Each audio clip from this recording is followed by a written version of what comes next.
I hope that you are failing and fail forward. The person who succeeds the most, shoots the most shots, gets the most sales, makes the most contacts, is failing the most. So you've got to become super comfortable with it. Everyone's got 5 buckets that they need to fill. Bucket number 1 is your knowledge. If you fill that first bucket of knowledge, you can then fill the second bucket, which is sometimes we get really nervous, anxious, upset about the things that are outside of our control. And that's not where we should spend our energy and our focus. A personal story that I can really relate to this was at the back end of 2018. Just a breather. Welcome to Fired Up Life, where we give you the tips, tricks, and tools to find your purpose and unlock real freedom. I'm your host, Ben, and if you're ready to break free from the daily grind and need a good kick in the ass to make it happen, then let's get fired up. What's up, everybody? Welcome back. Let me start this episode by saying, shut the FUD up. FUD, what does that mean? It stands for fear, uncertainty, and doubt. It's a common term used in the stock market, in the economy, but I think it also relates to people as they might be thinking about making changes in their life or making decisions in their life. And in fact, one of the ones which is certainly one of the hardest is actually the one to make the leap into starting your hustle, starting your business, is this will be the stuff that gets immediately in the way of you making those decisions. The fear of failure, the fear of it not working, the uncertainty about, can I sell the product? Will people buy my service? Are people going to want this thing that I'm trying to create? And doubt. You will doubt yourself. Everyone who's done it doubts themselves. That's a part of it. So you can't get rid of FUD, but you can get better at dealing with it and managing it and actually unpacking it a bit to go, how can I accept that the FUD is here, but I still need to make decisions and I still need to actually back myself with some confidence to make those decisions within what's in my control. FUD is really like, it's feelings of anxiety, it's feelings of lack of control, lack of confidence. There's no decisions being made and there's no forward progress. A good example of FUD that we can all probably relate to is COVID. I mean, remember when that all happened and we started going into lockdown and everything that was happening overseas started to make its way into Australia or your country? Huge fear, huge uncertainty, and huge doubt. And I want to talk about things like that as it relates to this FUD, because there are things inside your control and there are things outside your control. And sometimes we get really nervous, anxious, upset, and distraught about the things that are outside of our control. And that's not where we should spend our energy and our focus. We should be staying exactly what we can do and make the decisions on what we do know and have the confidence to do it regardless of the outcome that's going to happen. A personal story that I can really relate to this was at the back end of 2018. My wife was pregnant with our second child. We knew it was going to be a girl. My wife was 24 weeks pregnant. I was over in the Philippines on a work trip, and I was traveling over there a lot. And my wife called me and she said, hey, I'm not feeling too well. I'm going to have to go to the doctor and see what's going on. The doctor quickly referred her to the hospital, and the next phone call I got was from one of the senior doctors at the hospital saying, I understand that you're overseas in the Philippines. You need to get on a plane now and get back to Brisbane, Australia, and meet us in the hospital. And I was like, what's the problem? And it basically said that your wife is going to give birth. And I was like, this is impossible. Like she's 24 weeks pregnant. And he said, it's going to happen. You need to get back here. I was in a car at the time with a work colleague and my boss. We were actually traveling to a different part of the Philippines. I told them, I said, geez, my wife's in hospital. They're telling me to get back on a plane and get ready because she's going to give birth. We pulled the car over. They said, man, get going straight away. And I made myself my way to the airport. I got on the next plane possible. And obviously for those next 8 or 9 hours that I was on the plane and the phone was turned off was a very distraught time for me because I just had no communication and no way of knowing what was going on. As soon as I landed, I called my wife and I said, how's it going? She said, good, they've got me up in the ward. The goal from here is to try and, delay and prevent this birth as long as possible. Every day and hour matters at the moment because, having a 24, 25-week-old birth means that we're having a 4-month premature baby.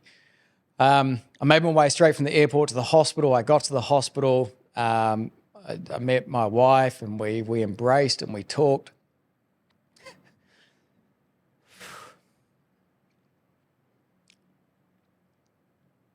Just a breather. When I got to the hospital, they gave me a bit of paper, and on that bit of paper it says, if you have a baby at 25 weeks, here are the percentages of the likely outcome. Sorry, I'm getting choked up because it's a hard time, right? But it said, here's all the percentages and likely outcomes of what can happen to your daughter being born 4 months premature. And it was everything from brain damage to blindness to cerebral palsy, and all of these things had a likely percentage. If your baby is born today, here's the likely outcome of these severe health things. And as each day goes on, you get a new bit of paper and that percentage comes down.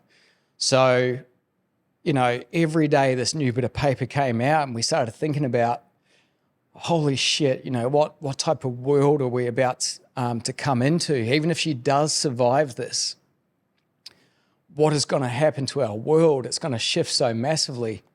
And look, we were in the hospital for about another 6 days, which was amazing that my wife could hold that long. And anyway, the birth happened and I was there, and this tiny 700-gram translucent fetus,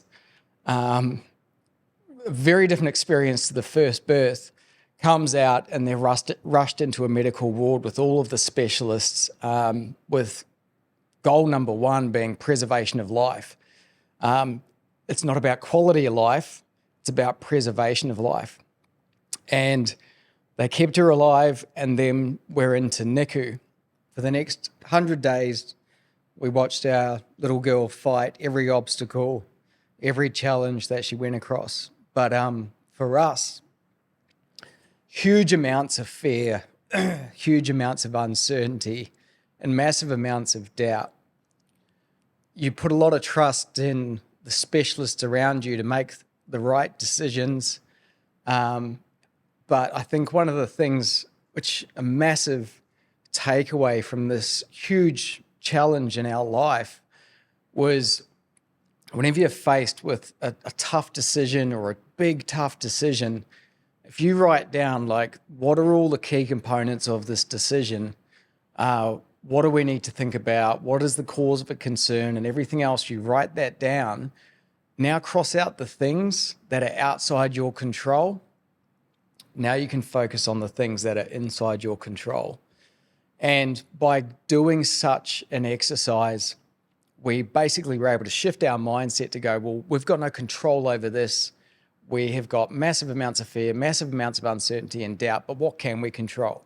We control how that we will react to that situation when it comes to us.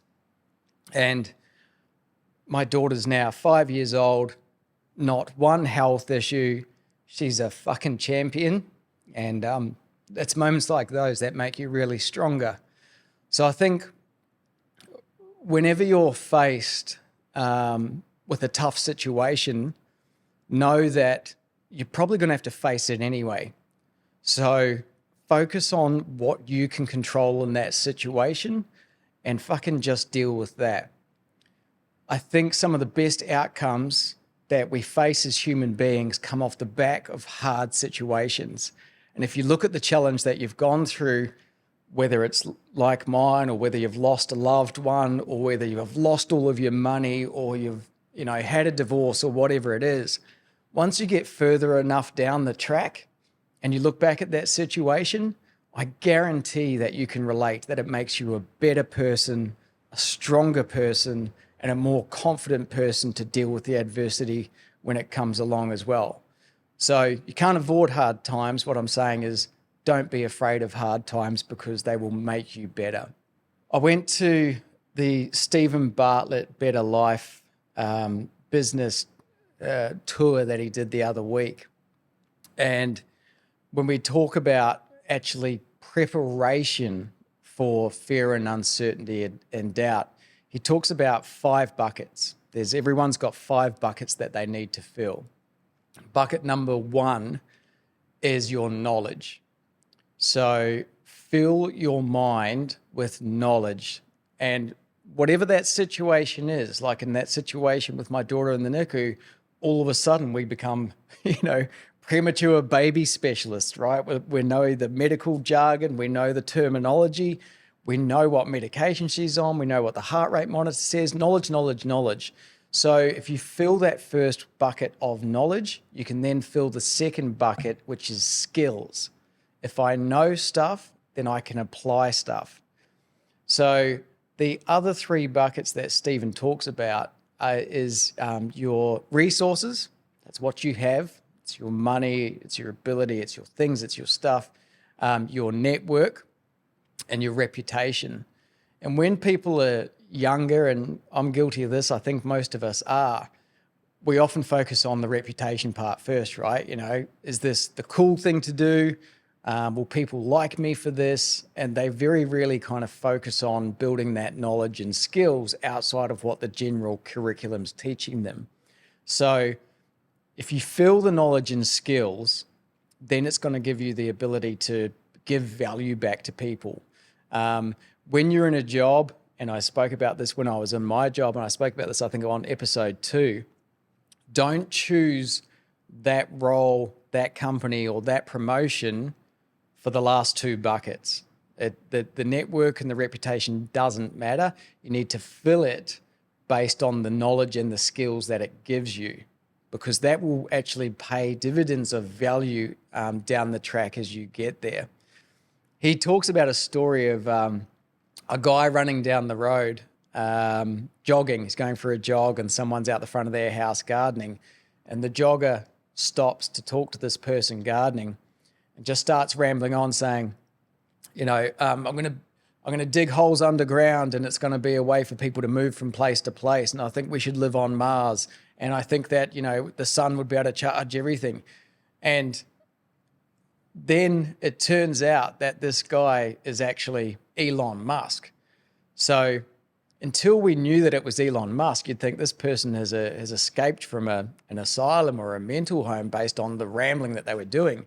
But because it's Elon Musk and because he has literally filled every single one of those buckets, it now has become the world's his oyster, right? If he says anything, or they're going to build a new product or a new whatever it might be, people are going to throw money at him, customers are going to jump at it, people are going to follow and watch and read because every single one of his buckets is filled up. Hey guys, I hope you're enjoying this episode. Just quickly, if you're ready to ditch that 9 to 5 or grow your sideline hustle, then click the link below to join our free Fired Up Facebook group. We're building a community of members where you can share ideas and support and talk to a group of like-minded people so we can actually go and build our things together. Would love you to click that and join on it. Back to the episode. So I think if you're early stage or at whatever stage, definitely focus on knowledge and skills and then build your network. Resources are essential. I get it. You need money. You got to pay to play. So you need money to actually build a business and start a business and promote a business and everything else.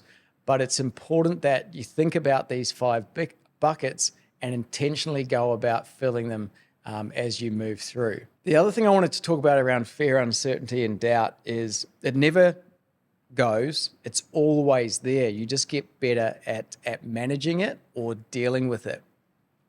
And there's a YouTube video that I love, and I'll chuck it in the comments of this episode when it goes out. But this is how they actually teach recovering drug addicts when they go to rehab. These are the values that they teach them when they actually go into the program.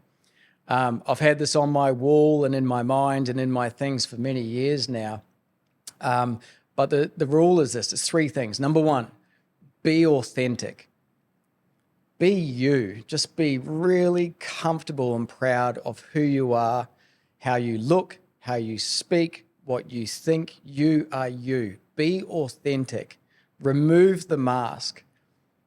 I've worn a mask many times in my corporate roles over the years because I was pretending to be somebody that I wasn't, or I was actually putting on a mask of being someone that I thought everyone else wanted me to be.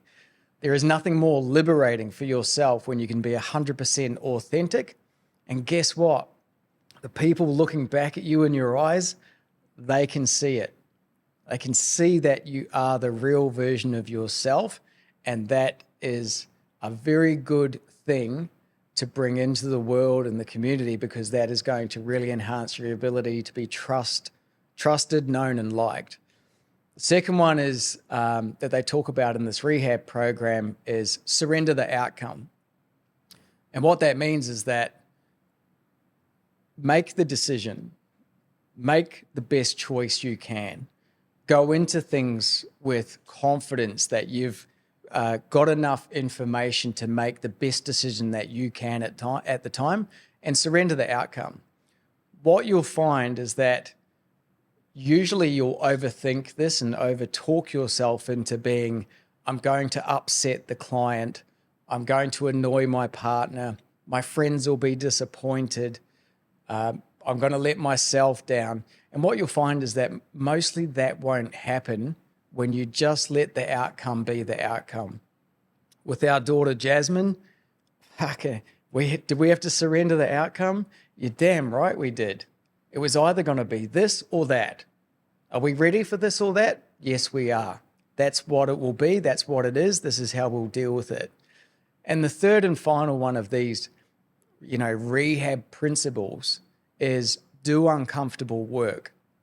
And I love this because if you're not doing uncomfortable work, putting yourself in a situation that is awkward, putting yourself in a situation of trying to learn something that you don't understand, going and talking to a stranger, sitting in a podcast seat, crying while you reflect on your challenges. If you're not putting yourself in that situation, you're not stretching the growth boundary. And stretching that growth boundary is so vital to actually becoming the best version of yourself. It's a must do. So I'll put a link to that YouTube video in this episode, but please write that down and think about it. Be authentic, surrender the outcome, and do uncomfortable work. Bringing that back to the routines, which we spoke about a while ago, if you put the routines in place for your life, it's about also applying some methodology into what is going to be uncomfortable work. Exercise and activity is a good one, right? Because we know at the early onset, it sucks, it's hard. But once you actually get into the routine of that and you are pushing those boundaries, always ensure that you're going just that little bit further or that little bit longer, or read just a little bit more, or put yourself in a situation or an environment or into a challenge state that is actually going to help and grow you. When it comes to emotion, we tend to respond to feelings rather than logic. And in the Clear Thinking book by James Parrish, they talk about there are 4 types of responses when it comes to a situation or an emotional reaction. And you can probably apply yourself to one of these. And then also by taking this into consideration account, you might be able to apply it in some ways that you can actually adjust and think about your response, right? So there's the emotional response. That's where we just respond based on our feelings rather than the logic. There's the ego response and the ego thought process, when we tend to react strongly to whatever threatens ourselves or our place in our social group. So, it's that kind of it's not really all hierarchy, but if you think about it like that, if someone's getting threatened based on their ability and their skills or their stature or something, that's going to be the response. The social response and the social emotion to this is we're just going to say or do what others do. We'll do it as well. Cracks me up to this day when we were going through the COVID pandemic, everyone's going to the supermarkets getting into punch-ups for toilet paper. Why? Why were they doing that? If the supermarkets are closed and there's no power and there's no food, why would toilet roll be one of the key things that people are trying to stockpile? And it just became that kind of sheep herd mentality of like, well, they want it, therefore it's special, I got to have it. They're doing it, therefore I've got to have it. So a lot of the time people will just react their way, this is what everyone else is doing, so that's what we should do as well. The inertia response is one that happens quite frequently, which is just basically saying we keep doing what we used to do. And that's what really breaks up that coming back to those habits. That's what breaks that up. If you are not prepared to change what you have been doing, then you're going to get what you've always done.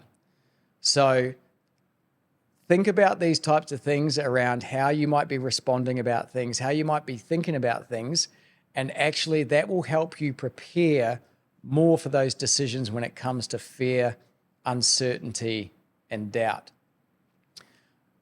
The other thing that I want to mention here is also just about, I hope that you are trying things that you get wrong. I hope that you are failing and fail forward. The person who succeeds the most, shoots the most shots, gets the most sales, makes the most contacts, gets the most followers, whatever it is you're trying to do, sells the most products, is failing the most. So you've got to become super comfortable with it. There's a quote by Michael Jordan, or a saying by Michael Jordan, that you should look up because, obviously his credentials about all the games that he won, all the points that he got, everything else. If you go back and look at how he was able to achieve that level of success, is because of the amount of shots that he took. So don't look at failure as a bad thing. It's the law of averages. You just need to keep swinging that bat and having a go and having a go and having a go. The more you will become comfortable with actually things not working out, you'll learn from it, and it brings you closer to getting things worked out for that certain thing. I'll give you just a quick story about a recent one of these I went through in my business, Custom Buckles Australia. Over the last couple of years, I've been getting inquiries for just, one belt buckle. We don't do that because it's a manufacturing business, so there's minimum quantities that are applied. So we're really, the market there is, clubs, associations, mining companies, construction companies that have got, a minimum requirement of at least 30 units. But we kept on getting these inquiries for just one. They just want one, which is a very expensive process based on the tooling and origination cost of getting that set up. So it's out of, I guess, financial reach for a lot of people. So my brain triggers an idea and I'm like, e-commerce store. Let's set up an e-commerce store, call it the Buckle Shop. We'll get a lot of single one-off buckles and people will be able to buy it there. So once I've made a decision like this, because I've removed some of the fear, uncertainty, and doubt of starting a business before, I'm straight in, register the name, website set up, someone's working on the e-commerce store, the branding's done, the launch is set, everything goes through. And in the first week of all of that happening, I looked at the situation, I looked at the margins and the return, and kind of had to have a one-on-one conversation with myself in the mirror and go, if you were giving yourself advice right at this point, you would not be doing this business. Why is that? Because the amount of work and effort in order to get a sale and the gross and net profit that's coming off that sale means this is not worth the time. So even though you like it, even though you think this would be fun, even though your customers have asked for it, you haven't done enough research and you haven't actually validated this enough to make it worthwhile. If you go into our Facebook group, I put an image up there, which is the quit diagram. And this is awesome because it actually tells you when you should quit or not quit. And it is, I did this with myself in this certain situation. It was like, why do you want to quit? Does it suck or is it too hard? And I went down, it sucks. There's no money in this product that I'm trying to do versus the time that I have to put into it. Cool. The next question is, does it suck so much that no matter what effort you put into this, it will always suck? Yes. Okay, quit. So that's what I did. Closed the business down, shot it, canceled it, finished it. It's all wrapped up. But that's what I'm trying to get across here. Have a go. And just, if it doesn't work, switch it off, tact, move to the next thing. Learn from it. What I learned from setting up that e-commerce store, which took me 6 weeks, enabled me to set up an e-commerce store for the Fired Up brand in 8 days. Because I learned more, knew more, had it better structured because I failed. And I'm all good with failing and I can't wait to fail next week because I know I will. I'll go looking for it and I'll find it. Comes back to the buckets. Knowledge. You are only going to fill your knowledge bucket by doing the things that we need to actually do to build that knowledge. If you go back and watch the interview I did with Ian, they start this business, they build a great product, they go to market with it, and then all of a sudden they're now in a legal space because other things have bubbled up from the surface that they now have to go and tackle and understand and unpack. Knowledge, knowledge, knowledge, knowledge. What does knowledge build? Skills, skills, skills, skills. Next time Ian gets into a legal, he's going to be way more switched on because of the experience. Okay? So you have to continually pack that. Knowledge is books, yes, but knowledge is also experience. And it's probably better than experience, probably is the best experience. Another thing I learned the other night at this seminar, I think he actually started off with this and I love it. And I took it home and I'm going to use it more often and I'm going to use it with my kids in particular because my boy loves soccer. I went out of my comfort zone this year and I said, I'm going to coach the soccer team. I'm loving the experience. It's taken a ton of my time, but the reward is very much there. I didn't want to do this when they first asked me because the FUD. I've never coached a team before. I don't know if I can coach this team. A lot of uncertainty. I was worried about being judged by the other coaches. I was worried I couldn't provide value to the players. I was worried the parents would be sitting there on the sideline going, who's this fool? But put myself in that uncomfort zone from the get-go. Now go build the knowledge. Now I'm the coach and I've got a training session to do in 2 weeks. Guess what I started doing? YouTube videos, training drills and programs for under 10s. I started to educate myself so when I got to the training session, I was better prepared. So focus on building the knowledge and just know that you have to have a go to get the knowledge. And this is the piece or the statement that I really loved from the other night. It was, most people want confidence before they take action, but you need to take action to get confidence. Easily one of the scariest things I've done in my life, I guess, is sitting down in a podcast chair and talking into a camera. It's uncomfortable. But you know what? I'm trying, I'm learning, I'm getting some good feedback, I'm getting some constructive feedback, and I'm loving every bit of it. And I really just want to help build a community of people that help and support each other, where we can share our wins, our challenges, our struggles, where we can get comfortable with making mistakes.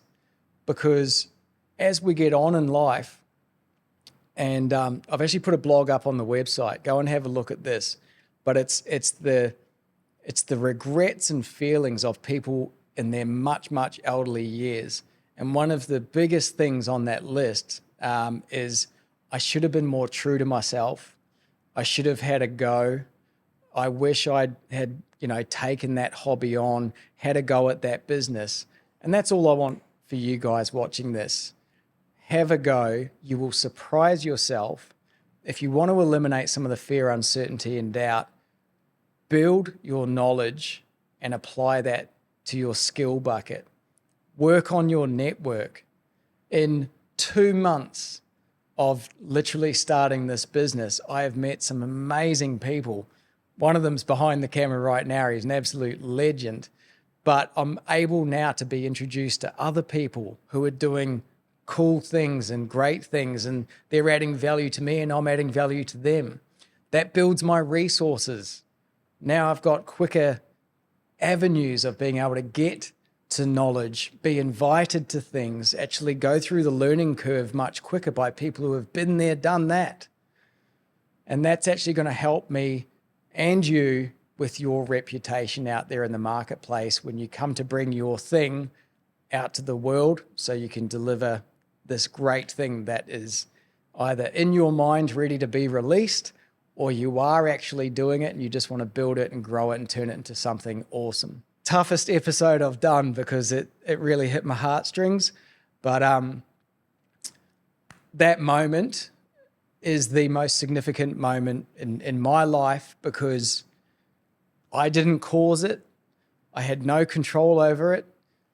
It really made us reflect on what's important and how valuable life and loved ones are and what we do with our time and everything else. Shortly after that is when I proposed to my now wife, because I was like, whoa, if this woman can go through that and deal with this, and if we can tackle this thing together, then nothing can come our way that we can't handle. Thanks for listening.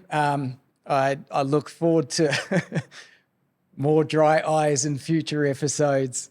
And please go and join that Fired Up Facebook group, because this is where I want you guys to actually feel safe and secure to share these types of things. I know it's not something that you're going to put out on Instagram and out there. This is a tight-knit group, and I want it to be people who are ready to take this leap, ready to take the step, and just want that support structure and community and tips, tools, techniques, all of that stuff to help you actually make it happen. Go get fired up. Thank you for joining me on Fired Up Life. If this episode has given you the kick up the arse you needed, I'd love your support with a 5-star review on Apple Podcasts and Spotify. Follow me at Ben Vickers Official on socials for more insights and updates.